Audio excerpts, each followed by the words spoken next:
Good morning, everyone. This is John Shaw, the director of the Paul Simon Public Policy Institute at Southern Illinois University. Thank you for joining another installment of our series, Understanding Our New World. And today we're really delighted to be joined by Emma Ashford, who is a senior fellow at the Stimson Center in DC. Um, Emma's had a terrific, interesting career. She's the author of an important book that came out last year called First Among Equals, which deals with American foreign policy. She's also the lead editor of a terrific series of publications that Stimson did called New Visions for Grand Strategy, which you can get on the Stimson website. So it's really, really worth reading. We're going to talk about both of those. And before we do that, let me just tell you a little bit about Emma. She is a really terrific scholar. She has an undergraduate degree or a master's degree from American University in International Affairs, a PhD from the University of Virginia, focusing on political science, focusing on foreign policy, has had incredible opportunities in the think tank world. She's worked at the Cato Institute, the Atlantic Council's New American Engagement Initiative. At the Stimson Center, she's very active in many projects. She's also, in addition, a non-resident fellow at the Modern War Institute at West Point, pardon me, and also adjunct professor at Georgetown University. She writes a bi-weekly column in foreign policy called It's Debatable. There's a couple columns I want to ask her about. And she also writes other long-form articles for Foreign Affairs and Texas Monthly Security Review. And she is joining us today from Washington, D.C. So, Emma, good morning. Good morning. Thanks so much for having me. And thank you for hanging with us. Emma and I had hoped to have this conversation a couple of weeks ago. She was marooned in California. I was marooned in Carbondale, Illinois, and we decided to stick with it and reschedule. So thank you so much for your flexibility, Emma. Nothing impedes foreign policy like the weather. All right. Well, Emma, let's talk a little bit about your background. I mean, you obviously have this deep experience in international affairs and foreign policy. Growing up and as you made your way through school, were you always kind of a history, political science person, or how did that interest develop? I studied I studied the former Soviet Union and followed some of those threads all the way through sort of most of my career to this point. So studying the politics of energy, foreign policy, Russia, Ukraine, etc. So it's been a very interesting period in which to have studied those issues. And when you at UVA, did you have a particular mentor who kind of steered your career in any particular direction, or? I was very lucky. I mean, the faculty at UVA are a very diverse lot ideologically, which is quite unusual these days. And many of them work on things like diplomatic history or regional studies, which again is fairly unusual. So I consider myself very lucky. My dissertation chair was Alan Lynch, who's a Russia specialist. I also worked with Dale Copeland, who's a realist, but a realist who talks a lot about domestic politics and economics, and so a very interesting thinker. And I was also very lucky when I was an undergrad, and I actually took class with Kenneth Thompson, who was one of Hans Morgenthau's research assistants back in the day. So I've been very lucky to learn from a lot of different people, and I think that sort of heterodox education is very beneficial. And then when you were at UVA, were you pondering kind of strategically a think tank career versus a more academic career? Because you have had your kind of you participated in both worlds, but tell us a little bit about your gravitation towards think tanks in particular. I've always been interested in policy. My master's degree was a policy master's, and as you and maybe others on this call know, the academic job market is not the best these days, even for political scientists. And so, doing policy seemed like a really good option. I was very lucky to land at the Cato Institute in a postdoc, and then to sort of go from there into various policy jobs in DC. I like policy research because it is effectively much of the same research I would be doing if I were in academia proper, but sort of instead of most of the teaching, I get to sort of work with policymakers, engage with the public, engage with the media, and that's really interesting. Well, particularly given current circumstances, and we'll circle back to that in a bit. How do you see the role of the think tank community in DC? I mean, what best contributions can people in the think tank community make to setting policy? That's a great question because actually I think this is very much in flux and has been since, at least the start of the first Trump term. Think tanks 30 years ago, 40 years ago, were very much places that served to bridge between academia and the policy world. These days, that's less common. Many people in think tanks have a lot of deep experience in government, but they don't necessarily have that research background. And I do think we've sort of lost something there. So for me, I think where think tanks really do their best work is in trying to bridge the insights that actual research, academic research can bring to foreign policy, and trying to bridge that into the policy world wherever possible.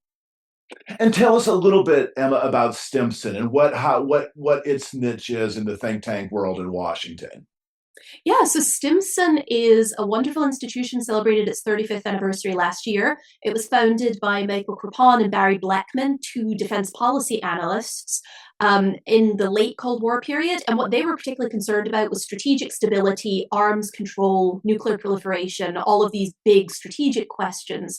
And over the years, Stimson's done a lot of work on things like India, Pakistan, nuclear strategic stability, right? Very important issues that are maybe not front page every day, but really matter. And so Stimson's a great place to be thinking about some of the big questions about US foreign policy as we transition, into a more multipolar world. It's a great venue to do that from. Well, speaking of big picture, I mean, one of your main projects is one called Reimagining U.S. Grand Strategy. Tell us a little bit about the genesis of the project. These essays that I referred to earlier, I'm sure have been a part of it, and then how you will continue to work on grand strategy. So this project actually started back when I was at the Atlantic Council. It's called the New American Engagement Initiative. It continues Stimson under this Reimagining Grand Strategy name. And throughout that whole time, our mandate has actually been very similar. It's to examine some of the assumptions that underlie US foreign policy and maybe think about whether there are new ideas that we should be thinking about here. Should we be questioning some of the long-running common wisdom in DC? So we do a variety of things. We publish papers where we talk about some of these big picture issues like, what does China's rise actually mean? Or, has the Defense Department forgotten what deterrence in the shelling sense actually means? And as you say, we have this volume come out just a few months back, which is New Visions for Grand Strategy, which has a collection of basically 10 essays from some academics, some policy folks, but on where they think US grand strategy is going as we sort of leave behind the unipolar moment of the post-Cold War period. And I will add, for each of these essays, or for most of them, you've actually had a really terrific conversation, which you have as a podcast, which is available online. And I want to read a couple sentences from the foreword of that you wrote, your foreword to that volume, and have you play off it. You say, "This is an era of upheaval in Washington, where the doors of foreign policy debate have been flung wide open in ways that would have seemed extraordinary just a few years ago.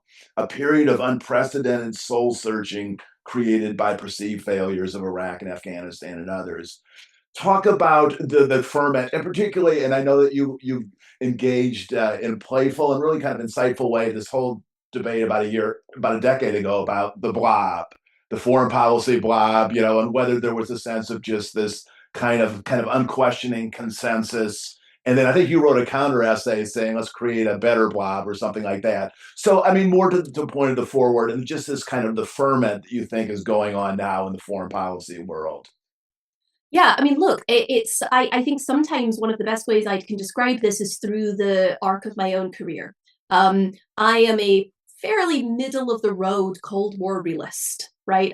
My views are not that distinct from somebody like Brent Scowcroft, for example. But when I came to DC in about 2014, one of the very few places that you could work in the think tank space with my views was Cato Institute, which is very much an outsider in the think tank space. Over the last 10 years, that has changed. And there are now realist voices at many think tanks and even in government at this point. And so there has been this shift in acceptable dialogue about US foreign policy. We've moved from a space where it was very consensus based. Republican neoconservatives, Democrat liberal internationalists who didn't agree on everything, but agreed on many things and basically shaped the post-Cold War period of US foreign policy. That consensus has really shattered. And so now we're in this period of much more open debate. And some of this is, as you said, the failures in Iraq and Afghanistan, right? The US public has got pretty fed up with the state of US foreign policy. Some of it is things like the war in Ukraine, right? The notion that maybe foreign policy elites didn't have a solution to some of these problems. And then some of it is things like the rise of China, globalization. So there's been all these big events in foreign policy. And what I see is basically after about 2016, you start to see that debate, crack open a little bit, and now it's been sort of thrown wide open. I think there's this realization that America is facing kind of a new world. And from the academic point of view, right, we had these very, to be frank, a little stale grand strategy debates, right, where we were in these sort of silos of primacy, it's liberal internationalism, it's restraint. And, it was very much the same from about 91 onwards. And I would say that has all changed in the last 5 to 10 years, which is extremely exciting.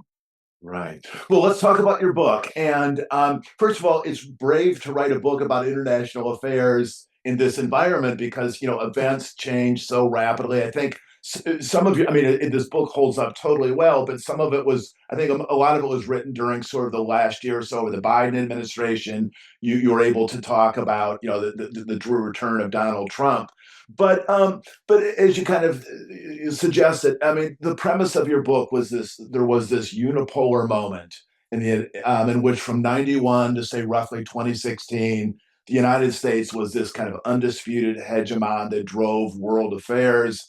And, the election of Donald Trump, maybe the financial crisis in 2008 weakened this paradigm, but Trump in 2016 effectively shattered it. And that we now have a very, kind of lively debate. And this might be a good context to talk about sort of the 4 schools that you identify in your book as kind of shaping this debate. On the question of sort of writing a book and having it, wait in publication for a while and then move forward, it's obviously a little nerve-wracking, but I actually think one of the things that this really has sort of driven home and helped actually emphasize is a point that I make in the book, which is that this isn't just about Donald Trump. I think it's very tempting to look at somebody as disruptive and, counter elite as Donald Trump and say, oh, well, it's just him. He's just breaking everything and it's his problem and it's his fault. But there's a little truth to that. But actually, for the most part, this is a deeper structural change. This is about Washington trying to figure out how to respond to a changing world. And we see answers to that on both left and the right, from people that think that we should lean in and do more to people that think that we should pull back and do less. And so in the book, I identify basically 4 very broad groupings that I think are still pretty accurate. One being sort of the Biden administration folks who believe in sort of the protection and preservation of liberal order, right? They want to build a democracy versus autocracy world of blocks. There's the sort of more Trumpian Republicans who've sort of mostly given up on regime change, although maybe not that much as we've seen in the last month. But they're more about the use of force for American interests. They're not George W. Bush neoconservatives. And then there are some more, let's say, restrained groups, right? Progressives on the left who want a very engaged US in the world, but don't want to use military force to do it. Or the sort of realists or restrainers, which is the group I'd put myself in, who want the US to do less militarily, but still remain engaged with the world, and who are pretty skeptical about how much we can actually achieve with US force. So it's a very messy debate at this point. It's not nearly as simple as the sort of silos that you may have seen in a grand strategy 101 class. Right. Well, let's talk about the school that you identify with, if we can put it that way, what you call realist internationalism. And there's sort of 2 interesting elements. One, as you suggested, was a kind of retrenching element. And we can go into this, particularly as it pertains to U.S. involvement in Europe and the Middle East. and then a more active engagement initiative in the Asia Pacific, and then also in kind of economic tools. So let's just first go to Europe, because I mean that's obviously been front and center. And for someone who's followed the foreign policy world, I mean for the last almost since Dwight Eisenhower, there's been the sense of burden sharing, and that Europe is not doing as much as it could and should. It's become too reliant on the United States, which hasn't been good really for either partner. So talk about your notion on what America should do over the next decade or so in Europe. Yeah, so the back half of the book is basically my prescription for US foreign policy, and I have some generalities, but I do think the most interesting part is what it means in the regions. And in Europe, which, obviously I have a strong personal interest in because I'm dual citizen of Britain and America, but I think it has reached the point where, as you say, there have been these long-running complaints from US policymakers about burden sharing. We've even seen crises over it. So, for example, under Nixon, right, a real divergence in the transatlantic alliance. The Europeans did have to step up and do more. But the problem is in the post-Cold War period, right, Europe's military capacity has diminished so much so that many of these states couldn't possibly defend themselves even if they tried. And so what we need is not just US policymakers to talk about burden shifting. We need actual plans for how to do this. And in the book, I lay out sort of one approach that would be a transition of the US basically out of Europe, starting as quickly as in the next 6 months to a year for some things, but potentially taking as long as like 12 to 15 years for some of those harder to replace capabilities. The end result, I would hope, would actually be a stronger transatlantic alliance, but one that's much more equal. So Europeans mostly providing for their own defense, the US focusing elsewhere. But ideally, I would like to see NATO remain intact under that structure. And I do think, I mean, again, this was written, this was written at least a year and a half ago at this point. And I do think it's worth just pointing out how far this debate has shifted in that time. When I wrote this in the late Biden administration, it looked like the war in Ukraine might have snapped the US back into, burden shifting's not happening. There were way more US troops in Europe than there had been 2 years ago. And now not only have NATO allies agreed to spend 5% of GDP on their military, but we see the sort of bullying from the Trump administration actually pushing them to have conversations about how to defend themselves even against the US. And so this shift has been, tectonic. Right. Well, let's talk about the Middle East, because that has been the source of enormous American anguish for the last 20 or 30 years, maybe going back to 1980 and the 79, 80 and the Iranian Revolution in particular. But your sense is that the U.S. should also be scaling back some of its enormous bases, and have a much more scaled back presence in the Middle East. Would you sketch that out, Emma? Yeah, look, I think I have many of my generation's biases on the Middle East, which is that it has brought us very little but trouble over the last 2 decades, and that we have not very often succeeded in actually trying to do the things we were trying to do there. So that is sort of the prior that I start from. But I also think, again, there's this long history of US engagement and involvement in the Middle East. And for me, something that really stands out when I dig into that Cold War era history is the US used to achieve its interests in the Middle East with practically no boots on the ground, right? As late as the 1980s, you see Ronald Reagan, pulling troops out of Beirut in response to the barracks bombing, and that was pretty much the only deployment in the region other than a naval base. It's only after 1991 and after the end of the Cold War, when not coincidentally, the Soviet Union goes away and nobody's protesting us being in the Middle East, that our presence there has grown and grown. And so the argument that I make in the book is that I think we could return to this version of US engagement with the Middle East, where we primarily use economic, diplomatic, commercial engagement and a few smaller military bases, mostly naval, mostly air power. We could probably achieve everything we wanted to do in the Middle East with that footprint. That leaves like 35 or 40,000 US troops that could be brought home, again, in very short order in this case. It's not like Europe. There's no transition needed here. Well, let's talk about the region that that sort of puts the United States face to face with China, which is the Indo-Pacific. And your view is, I'll have you expand on your view, but we have a lot of countries there that are friendly to the United States, South Korea, Australia, the Philippines, Japan, etc., and that we can work with them in a more cooperative way to have a presence in the region, but not necessarily a kind of military, confrontation with China. Could you sketch out your thoughts there? Yeah, and it's interesting because I think this is one of those places where in Washington it's very common to refer to everybody that wants the US to do somewhat less as a restrainer or often an isolationist. But actually, we've seen this interesting name emerge in the last sort of year or so, again, after this book was written, prioritizer. Which I think is another way of basically describing, again, a fairly classic realist view, which is that the US should be pulling back in Europe and the Middle East in order to focus in on Asia.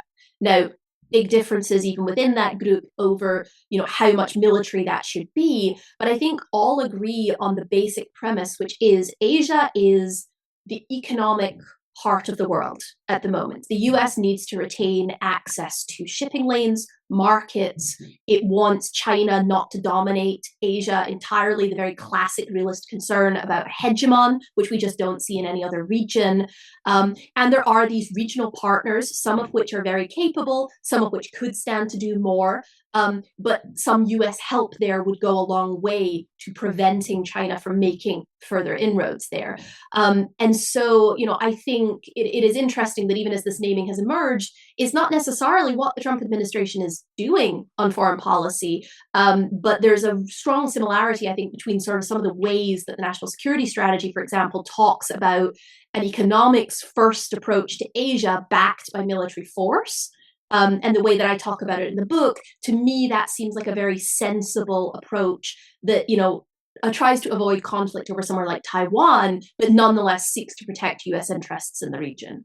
Just talking about the Trans-Pacific Partnership and how that initiative, which seems so interesting and ambitious and creative, sort of imploded in large part from domestic politics in the U.S. And I think they've actually kind of moved forward without the United States with that.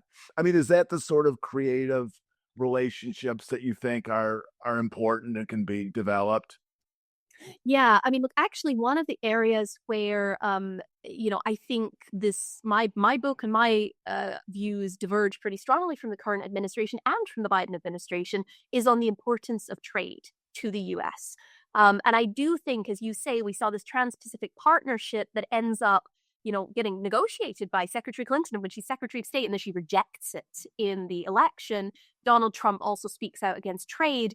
Both parties have taken this very strong turn against trade on the basis that it is domestically unpopular. That's actually not true. I was just reading the new polling from the Chicago Council on Global Affairs just yesterday, and they find that almost 3/4 of Americans think that trade benefits us more than it hurts us. So there's this perception in Washington that we need to start being very protectionist because of concerns about supply chains and China's economy and a lot of these other concerns. In fact, I think an open trading order actually benefits the US. It is one of our strengths. And so, I don't think there's any prospect of returning to the TPP, even if regional states have continued it. But I do think probably for a future administration, there are plenty of places where smart trade policy that helps to connect us into Asia even more strongly than we are now, but also helps to diversify and build resilience into the trade that we have at the moment. And I should just footnote this, I suppose. It's not just Asia that I think that's true in. As I talk about in the book, actually, Latin America is this area that has languished for a very long time. I think one of the biggest surprises of the Trump administration has been that they want to engage with the hemisphere. But again, very much a military engagement. The trade angle, I think, would work much better. Right. Well, I mean, in your paradigm, I mean, one thing I like much that you write about this, the one thing that you embrace very directly is the notion that strategy requires trade-offs. It's not like you could just do everything. And that's sort of the essence of your initiative is that there's some retrenchment, there's also some expansion. But I'm wondering in a couple realms how you would what you would address. And one of them is, I mean, I think the former Secretary General Kofi Annan talked about, problems without passports, whether it be climate, nuclear proliferation, some environmental issues. Um, how would you, I mean, how should the United States engage on some of these transnational issues?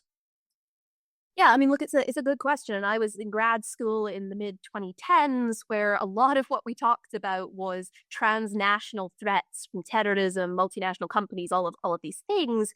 And I do think it's important to note that those haven't just dropped out of the equation entirely. I do think we're in a period of reassertion of state sovereignty and states as primary actors in global affairs. I think even when it comes to companies, we see sovereign entities trying to clamp down on companies and the extent to which they're able to do this. But those do remain a concern. And so many of them have solutions that we already know about. So when it comes to terrorism, for example, we've tried all the bad options and we've found some that work okay, right? So a combination of very minimal military footprint with intelligence and policing being the much more important part. That seems to be an effective way to handle that. If we look at something like, transnational criminal networks, I think we have ways of handling that, of working with other states. And if we're going to talk about, again, companies, multinational concerns, there are some interesting ideas percolating in both the left and the right about the ways in which states might, if not constrain companies, then at least try to figure out how to prevent them acting against state interests. So it's not that transnational interests and transnational issues are unimportant, but I do think we really are back in a period where states are reasserting themselves as the primary actors. How do you look at the concept of soft power, particularly in terms of the agenda you sketch out? I mean, is it your view a competent American policy just generates a lot of soft power? I mean, there's obviously just the cultural and kind of societal dynamic that people have admired for many decades. But maybe, a part of soft power comes from just a government that is leaner, more disciplined, clearer priorities. So I wonder if you could reflect on how you think soft power would connect to the paradigm you've outlined. Yeah, if you'll forgive me a little academic rant here. We often use soft power in Washington to talk about everything that's not like a bomb dropping on something, right? Kinetic military force. That's not actually what soft power is. Soft power is the force of attraction. It is how other states see the United States. Do they want to be like us? Do they want to engage with us? And there are certainly things that the U.S. government can do to increase that. Cultural diplomacy, for example, pumping up the State Department, all of that would be very useful, but that's as much a domestic policy problem as it is anything else. The distinction, though, that I would draw that I think is very helpful is we should think about all the tools of U.S. foreign policy, whether they're military, economic, diplomatic, etc. We should think about them in terms of coercion versus engagement. And in recent years, US policy has been heavily coercive against adversaries and allies alike. Now, Trump has really brought this onto the front pages, but the US has been using sanctions and export controls and other financial tools, again, against both allies and adversaries extensively for the last few decades. And sometimes it's worked, mostly it's not. And so I worry a little bit, particularly in the economic space, that if we're so focused on, that coercive use of some of these other tools of statecraft, we're not going to actually use them in a way that both, produces results, but also helps with our soft power, right? Because if we're using them coercively all the time, we are repelling the rest of the world. Okay. Well, Emma, let's we've been talking about the Trump administration in a couple references, but let's kind of focus on it for a couple minutes here. And you wrote an essay in Foreign Policy, it was in April of last year, called Four Explanatory Models for Trump's Chaos. And you sort of laid out sort of four ways of thinking about the Trump administration: return of realpolitik, domestic politics as foreign policy, return to the first term, GOP foreign policy showdown. Almost a year has passed of Donald Trump's return to the White House. What is your um, uh, sort of theoretical model by which you view what's happening? Yeah, so it's funny you mentioned that article. I was basically asked to talk about the Trump administration after the first like 4 months somewhere, and I couldn't answer that. I couldn't tell you what the Trump administration's foreign policy was. But what I could do was say, well, maybe this is, here are some of the options for how we might explain it. And then, looking back, perhaps we can use these models to judge it. And so I actually do go back to that article because I think I can now say that some of these models I think are being proven correct and some are not. So I would say that the Trump administration does contain genuine realpolitik, right? That they maybe even as far as Machtpolitik in some senses, right? But they're focused on American interests, and they do so in many cases to the exclusion of norms, values, etc. So realpolitik is playing a big role here. I think we're also seeing significant elements of this GOP foreign policy showdown. That is to say, on issues like Venezuela, Iran, Israel, Russia, Ukraine, we're seeing this constant tug and pull between different factions of the Republican Party. The ones that want to return to a more George W. Bush neoconservative style approach to the world, and the ones that are a more classically Jacksonian, Buchananite, want to sort of, they're fine with military force, but they want to pull back from the world a little bit. So I think a lot of what's happening with the Trump administration right now is explained by the tug and pull between the different factions. And as a result, in many ways, I think I can reject those middle two hypotheses because it is neither a return to the GOP norm, nor is it something entirely new around domestic politics. It seems to be a melding of the two.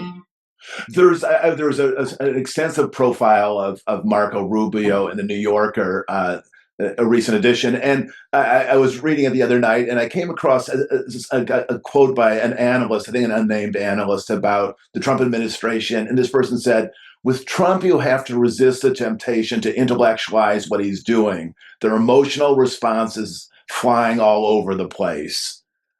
How do you respond to that? I think that's true to some extent. And I was, just revisiting the other day, there's a new and influential article out by Stacey Goddard and Abe Newman about neo-royalism, and they boil much of what Trump is doing down to kind of patrimonial, personalistic foreign policy. I just don't think it goes that far. I certainly think this administration is centered on the president himself. He often has whims or things that he cares particularly strongly about. But I think in many ways his views are shaped and steered by those around him. And so, for example, I cannot see Donald Trump without the influence of Marco Rubio interfering in Venezuela in the way that he did, and setting up an armada in the Caribbean, taking out Nicolas Maduro. So for me, that is emblematic of the fact that he is one man, he is very influential in the decision making, but he's being swayed by these factions, and I think that is important.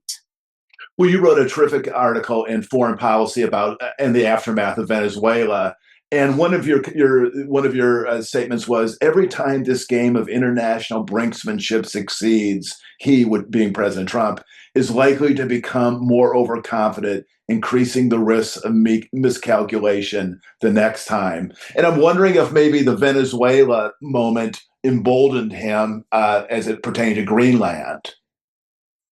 Yeah, I mean, look, I think one effect of this tug between the different factions in the administration is that the president appears to, and his staff seem to keep trying to thread the needle. They want to both use military force, remove bad regimes, act when someone does something bad around the world, but they do not want to get bogged down. They don't want nation building. They don't want to be permanently stuck in a place. And so they thread that needle. And in Venezuela, it does appear to have worked. In the 12-day war back in June with Iran, it worked. I mean, it didn't produce actual non-proliferation results, but we didn't get bogged down in a bigger war. The concern that I talk about in that column, and I still have, is there's a reason why that sort of use of force has not been very popular. And it is the fact that it can go wrong. So you are taking a risk every time you do something like remove a leader like Maduro or engage in strikes in Iran. You are taking the risk that it does escalate to something bigger that pulls us in, that gets us bogged down in the Middle East again. And maybe that's a risk that the Trump administration feels like they can take. But my sense is that instead, as you say, it's sort of an emboldening effect. The more that they do this, the less that they feel that, it's a risk. And that sort of overconfidence is very problematic. Right. Well, you also wrote a terrific essay maybe a week or two ago about Mark Carney and his much commented speech at Davos. And I want to read a couple of sentences and maybe have you reflect more broadly on just the importance and the message of Mr. Carney's address. And you say, the rupture in the world that Carney describes has come about because the targets of American power have changed. It is not a rupture of some universal liberal order, but instead a rupture between America and its allies, who have become potential victims of the U.S. willingness to break the so-called rules of the international system. And then you also, talking about Europe, you go on to say European leaders have largely appeased the man in the White House. If U.S. allies decide that life as a vassal is manageable, however, they may come to regret it. So go to town on Mr. Carney and what you think his message was and what its resonance is likely to be. I mean, look, I thought Mark Carney's speech was right on the money, and in part because I think he's expressing some of the reality that I try and describe in this book, which is that we're entering this period where America is in relative decline compared to other states. We are looking for ways to reorient our foreign policy from the Cold War, post-Cold War norm, and that has implications for allies and adversaries alike. Where I think the Trump administration differs, and where I think this Carney speech is so interesting, is in the book I talk about this sort of disengagement or this prioritization as something that could be done without alienating all of America's friends, without alienating friendly states. The Trump administration does not appear interested in trying to go that route. They appear to be perfectly happy with coercing and alienating U.S. allies at the same time as trying to retrench. And I do worry that that's going to come back to bite us. But I also, if I'm honest, I do have to wonder, after thinking about Carney's speech and seeing the way that European leaders have continued to sort of seek U.S. security guarantees, even after all of the things that have happened in the last year, I do start to wonder is it possible that the U.S. could have done burden shifting in a responsible way without some kind of rupture in the way allies feel about the US like this. So I'm extremely conflicted about this because I don't like it. I think it may backfire, but I do wonder if allies will step up, would have stepped up in the absence of something as just blatantly coercive as the Trump administration. Right. And I will say that in your book, you use the concept of unbalanced multipolarity to describe this emerging world with US and China preeminent, but also Russia, Europe, and a whole assortment of middle powers that are sort of jostling on the international scene. Yeah, and actually, one of the more interesting things that's happened just in the last week or two, in addition to the Carney speech, we also saw this EU-India trade deal. Now, in part, it's not a full free trade agreement. They managed to do it basically by saying we're not going to talk about agriculture. But there's something to this in the way the Europeans and the Indians both see each other as middle powers in this, caught between the US and China. They feel about it differently because they're closer to one or the other. But they see a partnership between the EU and India as one of the ways in which they can bolster each other and bolster their standing in this international order. So, again, I know there's this large academic debate about unipolarity, bipolarity, multipolarity.